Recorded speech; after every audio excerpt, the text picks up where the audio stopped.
It's time to admit it, y'all. CM Punk was right about AEW the whole while. When I looked at that interview, he said it clearly. He said that that company is not going to grow. And now we're seeing exactly what he's talking about.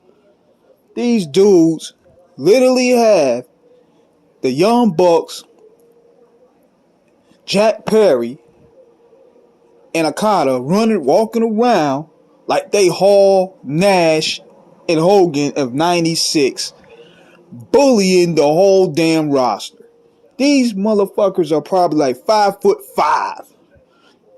Dudes like that used to get shanked in them locker rooms, man. They used to get thrown in those lockers. Them dudes used to get swirlies back in the day. But now they walking around dominating talent.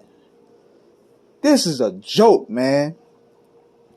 And yet you got dominant big men. You could at least put dominant big men. You know what I'm thinking? I'm thinking AEW do not like dominant big men. They don't like black talent to that. They had to give it to Swerve because Swerve was already over. They had no choice.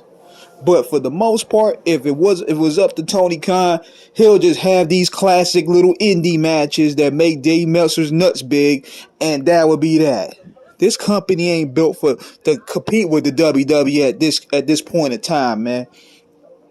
Then you got a washed up Chris Jericho out there taking the shine off young talent. Nobody, and I like the Y2J gimmick, the Painmaker gimmick, the Jericho Society. I like that when he had those factions, but what he's doing to Hook is criminal, man. Hook ain't really getting over or nothing. Hook could be potential money right there. You got guys that's potential money, but you got these dweebs hogging all the light. Swerve feel like a second focus on the show. The Elite feels like the big focus of the show. I can see if these guys even had guys like Warlord and Hobbs kicking ass, because to make this thing believable, just like Eric Bischoff did with Hall and Nash. Those guys were like 6'8", 6'10". It looked believable. And see, another thing too, they gotta start realizing that nobody cares about these dream matches, man. The dream matches we had back in the day, we wanted to see Sting and Bret Hart go at it. We want to see Hogan versus Stone Cold. They keep having these dream matches from people in Japan the American populace don't even know about. I don't know nothing about Okada, man. They didn't give me no promotional package. They didn't give us nothing, man. But they expect the American audience that they're trying to cater to know all about it. And they wondering why the ratings are sinking. The ratings are sinking right now. Because the only thing they seem to focus on is dream matches. They're not focused on building characters. They're not focused on making sensible stories. They're not trying to reach a different demographic. You got a guy like Swerve. That dude is money. But he's playing second fiddle to these geeks. Unbelievable. Swerve is money. Then you got the British, you got Dynamite Kid's nephew. He's nice. Kyle O'Reilly, he did a dope match with Edge. I'm looking at I'm talking about some of the good parts they have going, but not everybody's a scrawny indie white guy, man. Like, you gotta push different layers of talent, man. Then you got the dude Pockets. It's like he never loses a match. Like, I understand you want to cater to different people because, nobody wants to have the bodybuilder look like Vince McMahon was doing. But you're doing what Tony Khan different. He's doing what Vince McMahon is doing, but on a different scale. He's only pushing his favorites. He's only giving his favorites the ring time. He's only giving his favorites the main event slot when that should be the guys like Swerve. Then you got Cesaro. He should be the henchman. Like, those guys right there should be the dominant guy. They should be the ones kicking ass. This shit is crazy to me, man. And they wonder why the ratings are floundering. But yeah, I know some of the marks are gonna come in here and be like, man, there's nothing wrong. You complaining too much. Man, look, Tony Khan don't know what the fuck he doing, man. He literally don't. First of all, what I would do, I will Bush Dynamite altogether. I will Bush Dynamite. I will Bush Ring of Honor. That's a waste of money. You're not really using it for the special capacity of building talent. I would have Bush both of them shows. That's a waste of money. Just keep Collision and keep Dynamite, since those are your core shows. And you know what they need to do?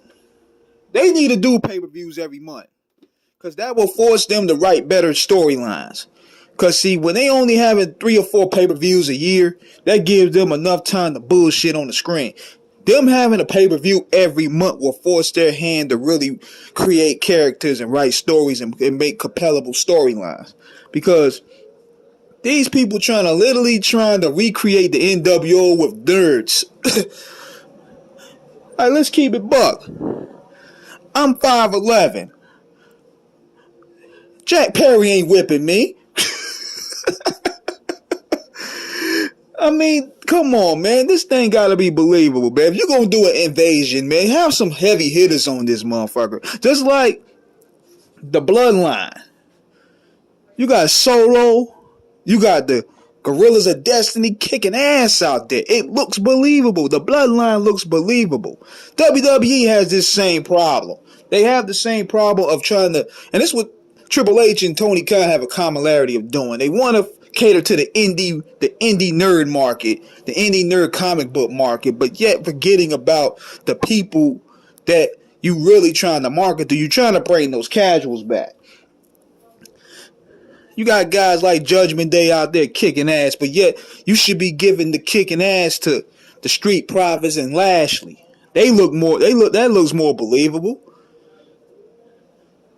Like, come on, man. This was killing me with wrestling today. And the black talent gets shafted. When in reality, we're the pulse. We're the pulse of it, man. Like, it's like Vince Russo said. The nerds are going to stick around regardless. The marks are going to stick around. The indie nerds are going to stick around regardless, man. But you need to get those demographics. You need to get the hood. Swerve can do that. Trick Williams can do that. And I'm not saying you can't push anybody longer they're not over, but I'm saying when you got bubbling black talent ready to get over, you gotta give the people what they want. And see, they're not doing it here. You're not trying to appeal. There's not nobody that got one memorable theme song in AEW. I like Swerve's joint, but nobody have a memorable song in AEW. Now I'm thinking Hook got Action Bronson, but nobody knows that song. They could have reached out to the hip hop and rock crowd. That's what Paul Heyman thing with ECW. So you got to make AEW look cool, and right now they're not doing that. Make me want to go to an AEW show, just like an ECW show. When I went to an ECW show in '99, yeah, I knew they couldn't compete with WCW and WWE, but they had a cool factor, and that's why I went. We had a party. It was like a big ass party out there. But AEW don't look cool no more. It don't look cool anymore. And Tony Khan, the Young Bucks, and Jack Perry are a part of this shit. They're the reasons why. And CM Punk was right. So, let me know what you guys think in the comments. Subscribe, hit the like button. Peace.